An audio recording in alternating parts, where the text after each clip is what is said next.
Well, welcome to my channel once again. In this video I'll be showing you how to cut a mermaid skirt, or a skirt also known as a skirt with tail, and we are going to be using a freehand method. I'm just going to do it directly on the fabric. Now this one I'm cutting out is for the down part of a gown, so I'm going to start from the waistline, then to the knee, then to the full length. So I'm going to create a starting point line here at the upper part here. Now to know the fabric that you need on fold like this, now I folded the fabric like this. I use the waist and the hip divided by 4. I have about 40 for the hip, divided by 4 is 10, plus seam allowance of 2 inches. Then I added about 7 inches to it, or 9 for the tail, for the hair cut. That's the front will have like an hair cut, then the back we're going to add tail to it. So that's the fabric that I kept on fold. So we're going to be cutting it. The reason why we have it this much is because I will be cutting the extension on the fabric directly. Okay, so now I'll be starting my measurement from the waist. So what I'm going to do is to place the waist from the shoulder to waist is 16, plus half inch seam allowance will be 16 and a half. So because I'm adding the allowance here, I'll be placing 15 and a half here, so that I will use this half as my seam allowance. Okay, so I just place that 15 and a half on this first line that I've chalked out.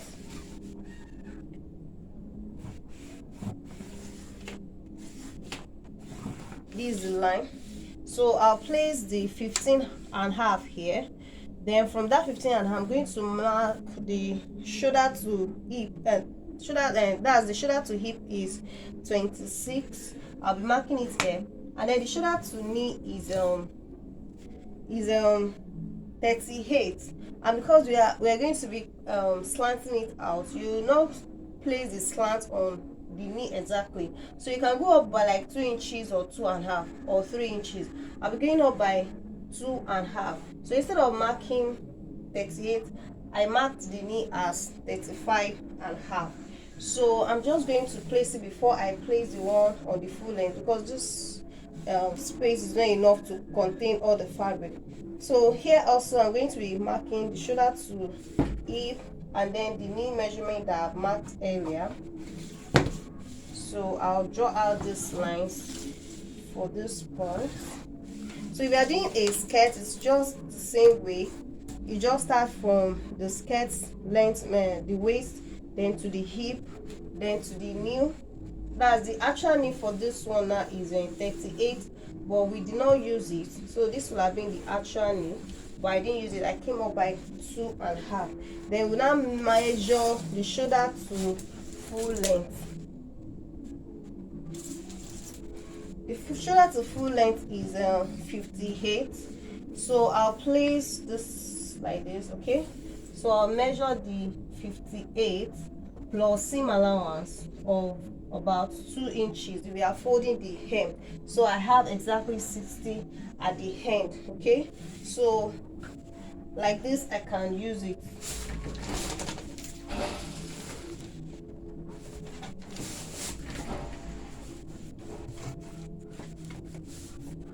Okay, so right now the next measurement I'll be putting is the waist divided by 4 plus seam allowance. So the waist is 28.5 divided by 4 will give me 7.1, this one.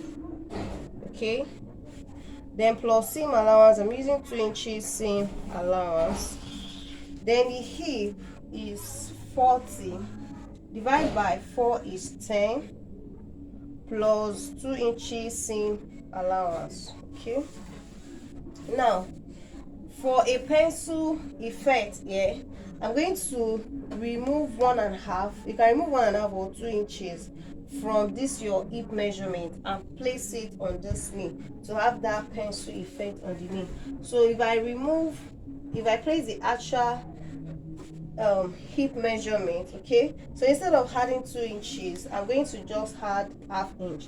That way I've minused 1 and a half from my hip measurement underneath. So you're going to have this pencil effect. Anyone that works for you, club, as well put 10 inches minus 1.5 will give you 8.5 plus 2 inches seam allowance. Okay, so you can do it like that. So you're going to be connecting this. Okay, you can see the seam allowance line now is drawn out.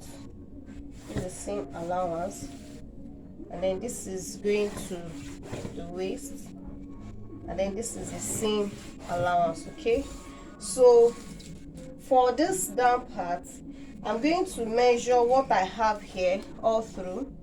What I have here is 12. So I'll now decide how many inches I'm adding to form the tail. So you may decide to add about 6, 8, 10, 15, depending on how full you want it to be. So I'm using 12, the 12 that I have on the hip. Okay, so I may add about 6 inches to it, or 8 inches. I'm using 8 inches plus 2 inches seam allowance. So I'm using to the end of the fabric. So you're just going to connect it from this point to this point. Okay, so I've added 2 inches seam allowance. I used 8 as the extension plus 2 inches seam allowance. So this is how it is. Okay, so we have our slant here. You can just go up by 1 inch and curve it. Okay, so we're going to be cutting it out. So I'm going to be cutting it out like this, and then I'll be using this cutout to cut the back.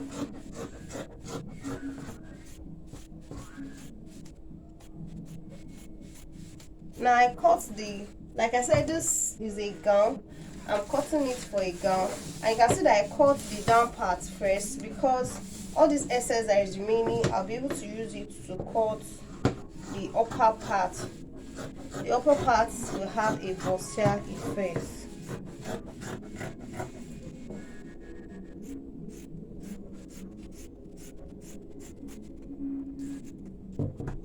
So this is it. You can see. So we have the tail effect. This is the waist, the hip, and then the tail effect here. Okay, so we're going to be using this to cut the back.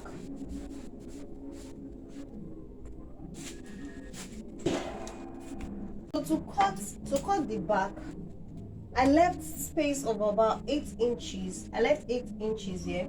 It's not standard. You may use up to 10 inches, or you may even use 6 inches. Now 1.5 is for my zipper allowance, so I'm going to mark 1.5 down, then the tail for the back. Now you may make the length to be longer at the downside, like here. If your fabric like this, now the person wants it to be equal.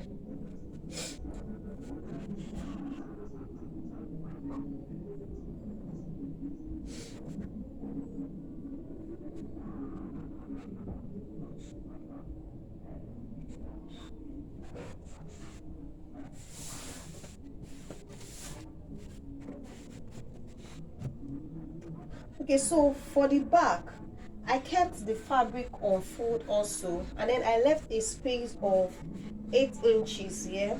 It's not standard, it depends on how full you want the back to be. So I'm going to be putting seam allowance and zipper allowance. This 8 inches is for the extension for the back plus seam and zipper allowance. So I'm going to be putting zipper allowance. Now for the downside, they are equal. It all depends on you. If you want the downside to be longer, you have to make sure that you have about 7 inches like this, so that you extend it to this point. That's, you're going to extend it to this point. When I get to that point, I'm going to be showing you, you're going to be extending. But for this, the person wants it to be the same, not a flowing effect. Okay, so I'm going to be putting the zipper allowance of 1.5 first. just mark the zipper allowance 1.5, mark it straight down.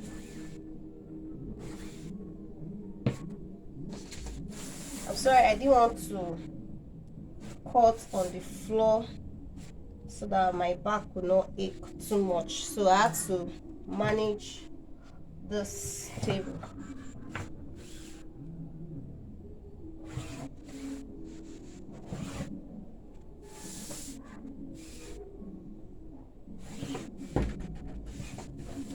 Okay, so now I need to get the hip point. This is the hip, because I'll be putting my zipper dart, and then the knee point, this is the knee if you want a butt dart. Okay, so on the, this is the hip, this is the knee. On the hip, I'll go in by 0.75 and connect it like this. Okay, and then on the knee also, you can go in by half or 1 or 1.5, but I like going in by just half. Okay, all right, so that half will be marked till down for the butt dart. Okay, to have this effect. So what I'm taking here, I have to replace it at this point. The half that I've taken, I have to replace it, so I'm not replacing anything on the hip. So you just connect it to the hip, and the one that I took on the, for the zipper dart, I'm going to be replacing it here, which is 0.75, and also connect it. So I'm going to be cutting the back like this. Okay, so now from this point, like I said, I'm going to be taking it down, although it may not be necessary because we'll be forming our slants from here. So I've taken it down to the nail. So from this point, we're going to be forming our slants. Already we have the slant for this side. So from this point now, you just slant it from this point. From this point here, I'm going to be slanting up to this point like this. Okay, so this will give me the extension for the back. So like I was saying the other time, if you want the tail effect for the back, and you make your length to be shorter, that's the front length will be shorter than the back. It doesn't mean that you are reducing the person's length. Like let's say the person's to the full length is like 58, like we use for this one. So for the back, you can add extension of 10 inches or 12 inches depending. So after you have added this extension here, and you have made the length for the back to be longer, you're just going to be curving it. You curve it like this, you curve it to this point, so it will give you that tail, that long effect. You just curve it to this side and make sure that this front side, that's this edge for the front and the back, they are the same, but here will be longer depending on what you have added. Here is going to be very this one will be longer, so you just connect it like this. You connect it to rhyme with this side, but for this one they are equal. Okay, so I'm just going to be cutting it out.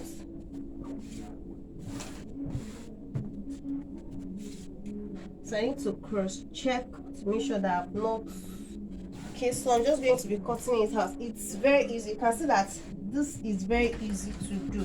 It's very easy.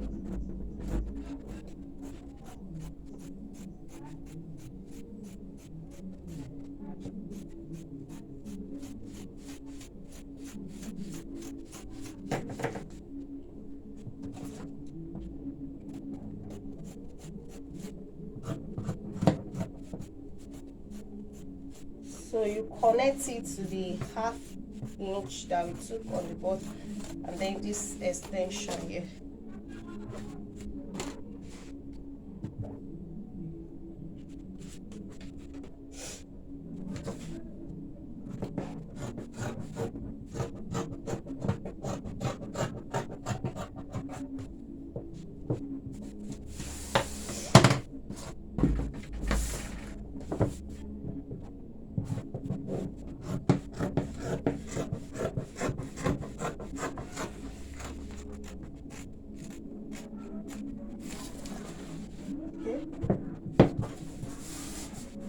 So the back has extension on both sides.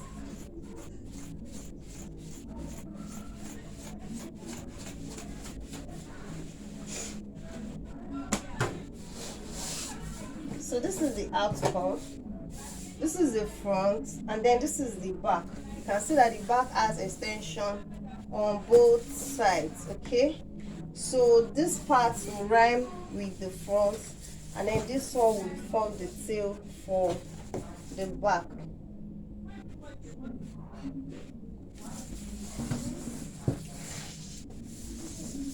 So you're just going to hold your zipper, and this is the tail for the back. If you have found this tutorial helpful, please kindly give it a thumbs up. If you are new to the channel, please, I urge you to subscribe. Here you can go up by half 1 inch and curve it so that you don't have a sharp effect here. But just go up by 1 inch and curve it and cut it out. There are a lot of other tutorials I've done on this channel, and I'll be dropping the link of some of them in the description box. So